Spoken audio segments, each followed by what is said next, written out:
Hey everybody, Bridget Lynn Dolgoff, Conscious of Economics and Urban Farm Project. I got my morning dew, so yeah. Anyway, pre-hat, because I've got to get dressed because it's pretty cold outside today, and I've got to get some work done. So yeah, I was thinking about how much I'd like to have like an infrared sauna or be able to go to the hot springs, like once a week and just soak. It's been so extremely dry. I mean, like beyond dry. But I did, before the cold snap came on about a month ago, I processed a whole bunch of herbs that I was growing in my yard. And today is time to press them, press the plants and get the material out. And it's for my skin. Can't wait.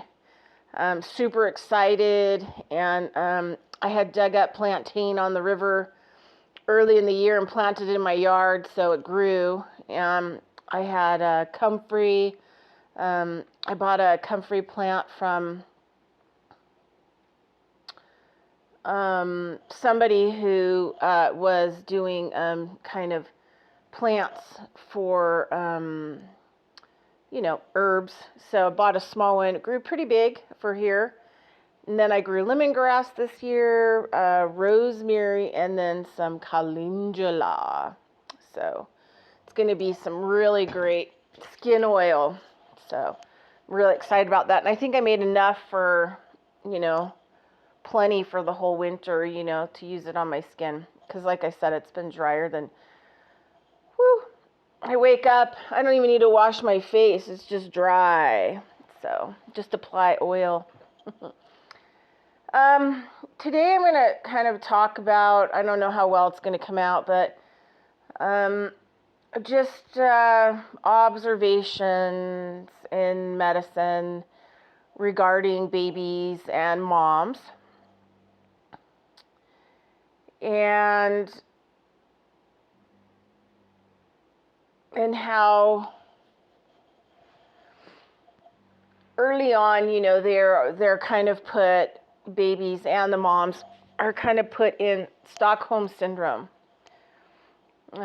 They remove the baby, in hospitals and stuff like that, bring it in, remove it, bring it in, remove it, which causes a separation. So there's a couple things that are kind of important for like vaginal birth. One thing that's really important is that the baby is going to pick up a whole bunch of stuff during vaginal birth that actually is also going to embed and accelerate the baby's immune system into the world. And also it's going to give the baby information about the environment. And also viral things, viral loads, which can be good in protecting the baby in the long run from, different kinds of viral loads in the world, in its environment. On top of breastfeeding, which is a secondary immune system builder, the vaginal birth is of utmost importance. The other thing about vaginal birth that it does is that it is a dance between the mother and the baby. And this is where the baby starts to have to trust, right? Has to rely on its mother, because now it's coming to out into an environment that it has nothing, it doesn't know anything about. It's leaving its cover, it's leaving its roof, it's leaving its structure, it's leaving the safety. And I understand that, it's not always safe in there either. But when the baby comes out, it's detached from its safe environment. And this dance of being birthed out helps to build long-term trust in the baby, in the mother. This is why it's not always a good thing to cesarean. It's not good to force birth. It's not good to drug the mother, because the mother is going to be disconnected and in some cases checked out. And the baby is trying, to have that communication, that two-way communication. So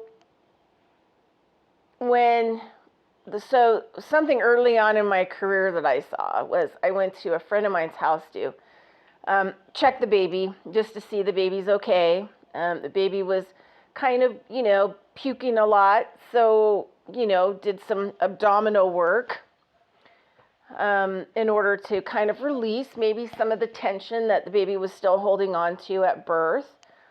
And just kind of fix everything, make sure the esophagus wasn't twisted and, all that kind of stuff. And so my friend was like, while I'm looking at the baby and everything else, she's like, I've got to get my workout in. I think the baby was 2 or 3 weeks old. And so I'm holding the baby, and then all of a sudden she starts, working out. And she hits a certain level where her heart rate starts to go up. And I'm feeling the baby, and I'm starting to notice that its heart rate is going up. It's when I first really realized that baby is connected to the mother in ways that we don't really have instruments to define. It is still connected to mother for a long period of time. And, you think about, I watch bears on videos, especially with cubs, and the mama bear is getting some sun, she's rolling around, and she's not really paying attention toward her cubs, but there's moments where all of a sudden she becomes alert.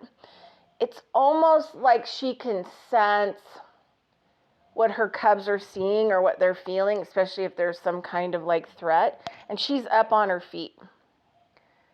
So human mommies have that kind of a thing too, except for they Stockholm syndrome you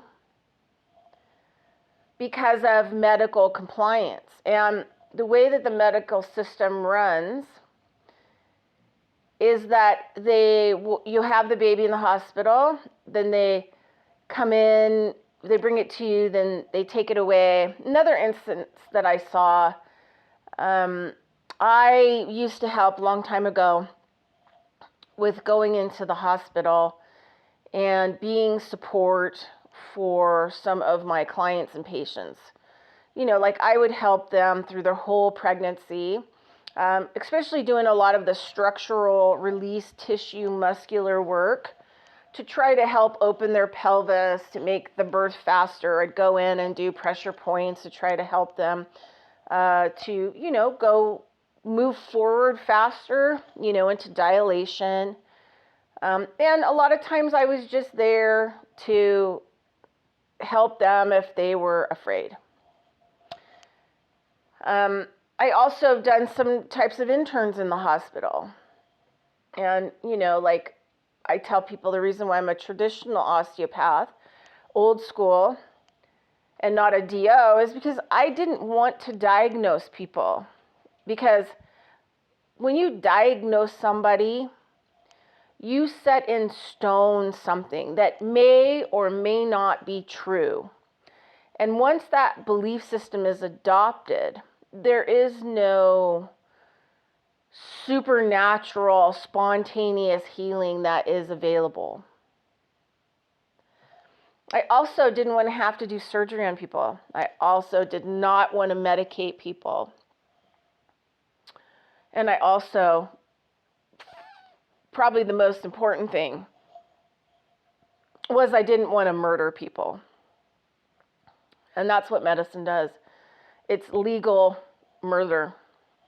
And more people are starting to kind of find that out. I've been an anti-vaxxer for 30 years and absolutely positively have provided research, was underground media, whistleblower for medicine, lots of other stuff for 13 years. And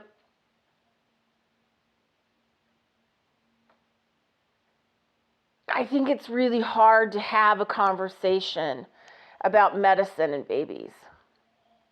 It's something that, you just don't want to have to do. You hope that things would change. And it's hard to educate the public.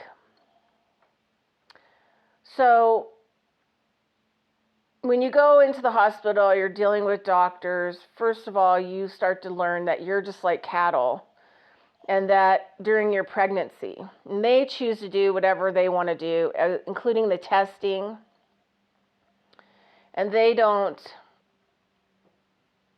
lead you through it, like a cow going through the different, fences and gates to the milking stand or to the slaughter. And so early on, you kind of realize that your body is not your body and that there are no boundaries. And this is kind of like how they start to kind of break you down. And then when you have the baby in the hospital, like I said, they bring it to you, they take it away, they bring it to you, they take it away. One time I was with a friend of mine who had a baby, and I remember that, the next day, every day they come and like wash the baby, right? In a bowl or whatever else, sometimes in your room, sometimes not in your room. And just watching my client, because I didn't have kids. I didn't have kids because I think of, all the things that I've seen dealing with children, CPS, medicine, and that, my mother could not protect us. And I think, just all of it and watching it all, I just really felt like I would be better not to have kids consciously and not get married and not have to go through the argumentative process of why I don't want to have kids.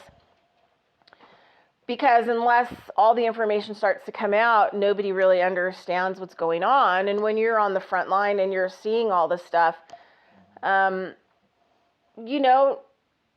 30 years I was a medical whistleblower, and people are just starting to wake up to the fact of some of the things that I've been talking about for 30 years. So you try to talk to people that drink the Kool-Aid. You can't. So it's better just to, stay out of that. And then when you have clients and patients that come to you, then you tell them the truth. You give them a basis of understanding so that they can make the right choices. So they brought the baby into the room. They didn't hand the baby off to the mother. And then they filled up a wash basin. And then they started putting the baby in. And the baby was kind of being bent around, because the nurse did not have a good stronghold on the baby while she's washing the baby. And my patient could feel it. My patient could feel that the baby was not safe in this woman's hands, and just watching her have to hold back the grimaces while she's watching her baby being washed, because she can't get up. She's had all this major surgical procedure because she had a massive, major cesarean. And just watching how she could feel her baby feeling what the baby feels, and that the baby is not trusting the woman who's washing the baby. Babies are so frail. They're so soft. Their bones are soft. Their tissues are soft. And they can't be manhandled the way that they manhandle them. And the mother knows. But they do this kind of stuff to build a Stockholm syndrome, a detachment and separation that you don't have control of your baby, you don't have say, and you need to just sit there and shut up while we do our job because we're professionals. Let's just X the mother right out of the picture. I mean, the mother knows because the mother carried that baby all that time. And they shared feelings, and they shared cells, and they've shared blood, and they've shared chemistry. They've shared things that regular people never share. Never share. So, Western medicine is barbaric.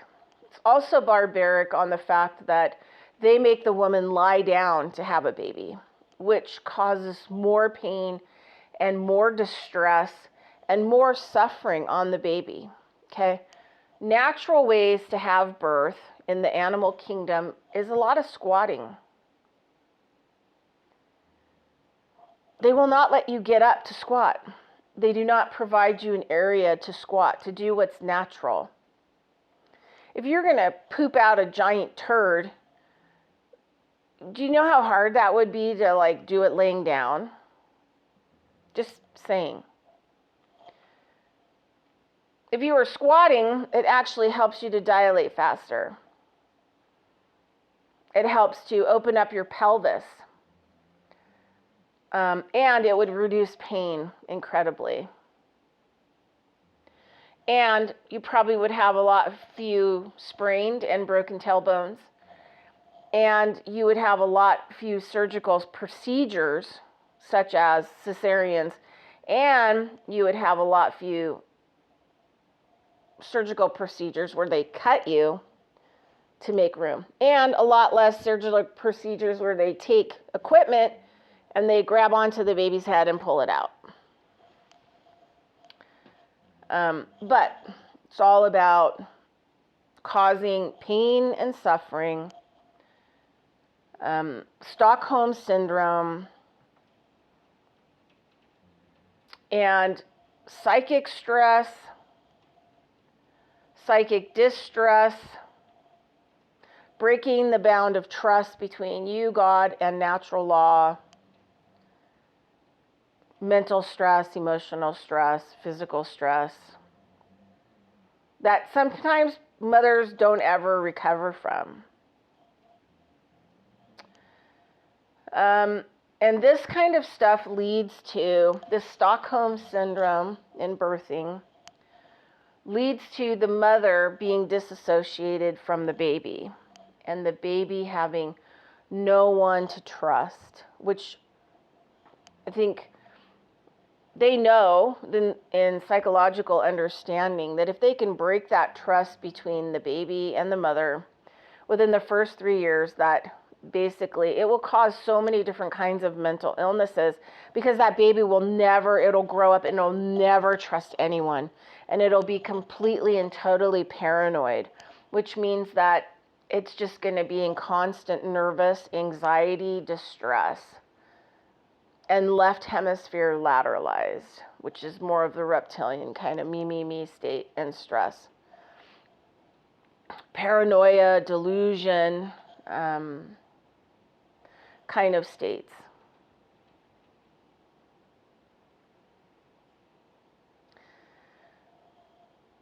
And then what happens is that they remove the baby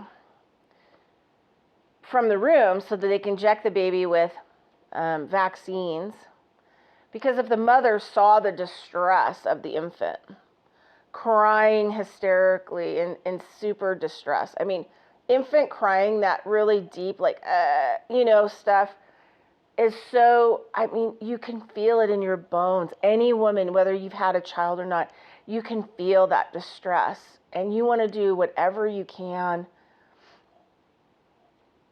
to, not allow something to harm the baby,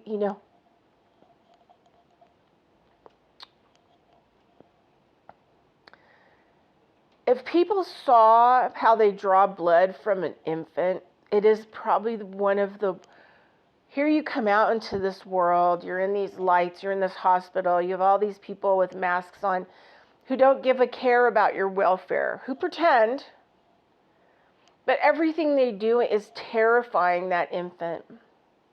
And the separation that happens between the mother and infant will scar the infant and the mother and their relationship for their eternity. Now, a lot of people don't know how they draw blood in the infant, but they take a tool that's like a puncturing device, and it looks like it has a razor blade on it. And what they do is they push the puncturing device up to the skin, and then they pop, and the blade goes so far into the skin that it actually goes into the bone. And then you have to grab that little baby's ankle and milk it until you get the blood out. Being a traditional osteopath, that will damage that bone in that heel sometimes for people's entire life. They never really walk on that foot right. And then there'll be all kinds of crazy things that happen to that foot because that bone is not solid.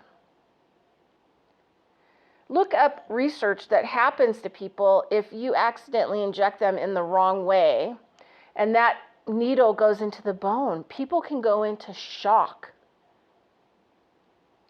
So the method, the way that they draw blood from an infant is torture. Like, it is the worst kind of torture. And then to inject them with vaccines when they're first born, and that most babies don't even make it 24 hours after, like, the hepatitis vaccines. They do all this when the mother can't see. Do you know why? Because number one, they don't want to have to deal with the mother or the father. But the other thing too is that it teaches and trains the baby that your mama can't help you. So don't rely on her, because in the right hemisphere, it's all symbolic language, non-verbal language. It's like when you go into a church, a 50C3 or whatever, and you see Jesus hanging on a cross, like dead and mutilated and tortured. That is telling you to your right hemisphere, this is the person that you think is going to save you, and look what we did to him. Look what we did to him. So the right hemisphere always kind of picks up this, like, information that doesn't really get disseminated into the left hemisphere where our language is. But we always know that there's something really off. Something really off with everything.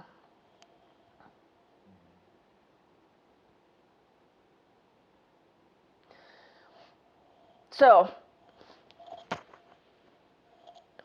they kill your mama bear instincts. And they deconstruct the attachment your infant has to you on a mental, emotional, physical, and spiritual level.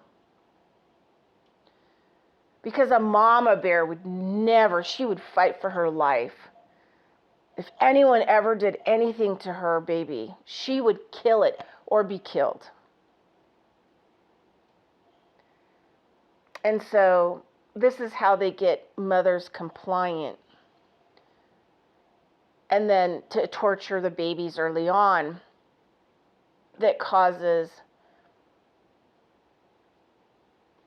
the rift that comes between them.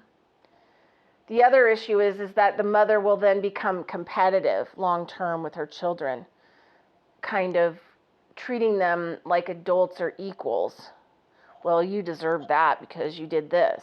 You know, the mother loses all ability to protect her child, to care for them, to understand them, to listen to them, to realize that there's something else because of the dissidence, the Stockholm syndrome, and that she leans towards the system, the authority of the doctors, the authority of the psychiatrist or psychologist, the authority of the system, the authority of teachers and schools to medicate your children or whatever else.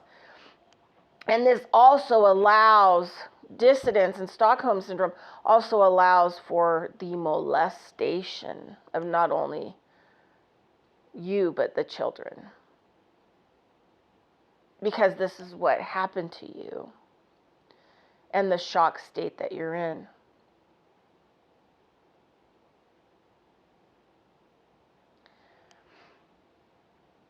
I'm sure that there's, I've thought about this video over and over and over again for such a long time. Oh, that I had this like mental list of, what I wanted to say.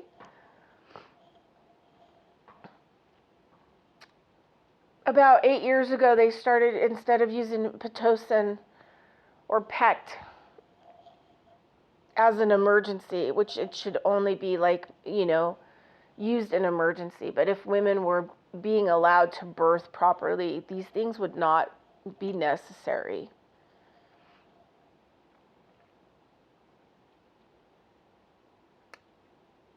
These days, they use Pitocin.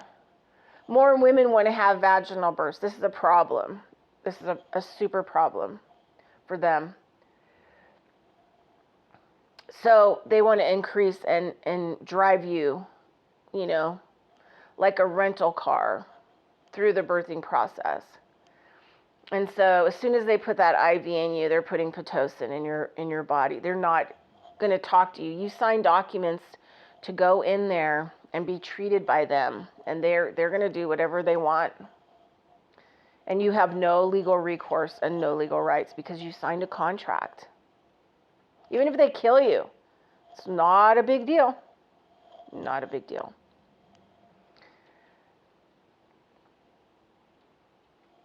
Pitocin makes your body start to contract and your uterus.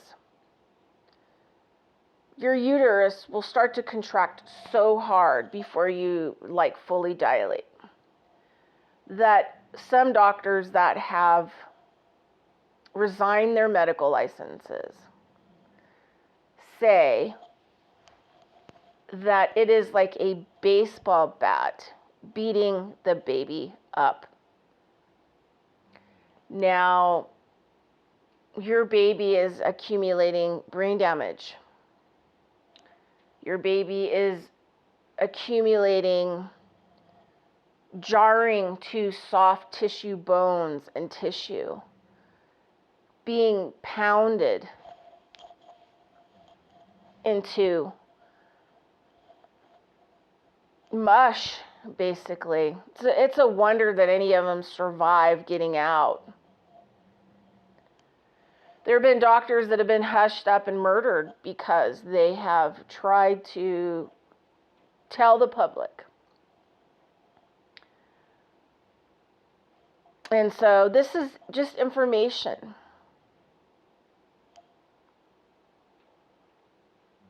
And if you don't believe me, do the research. Take a look at it all.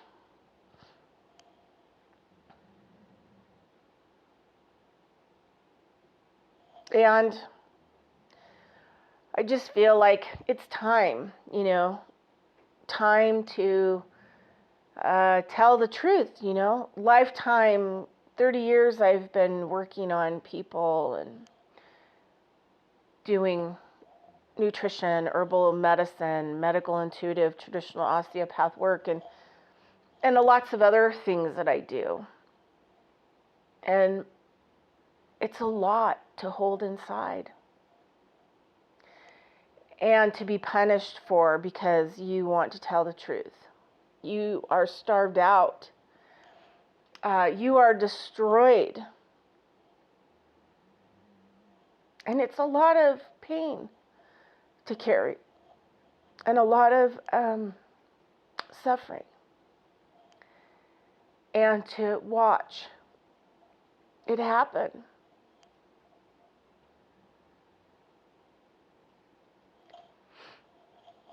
And it's the reason I didn't go into medicine, because I knew it would destroy me as a person and I would lose what makes me human. And all of this has in some way, I think, affected me and destroyed kind of my human beingness. But please, mothers, fathers, families, protect your babies. Protect your kids. do the research. And this is just information that I have thought about a long time. There's so many things that I know that I don't talk about absolutely positively because I just don't think people are ready to hear what I have to say. Anyway, Conscious of Economics and Urban Farm Project, Bridget Lindolgoff, over now.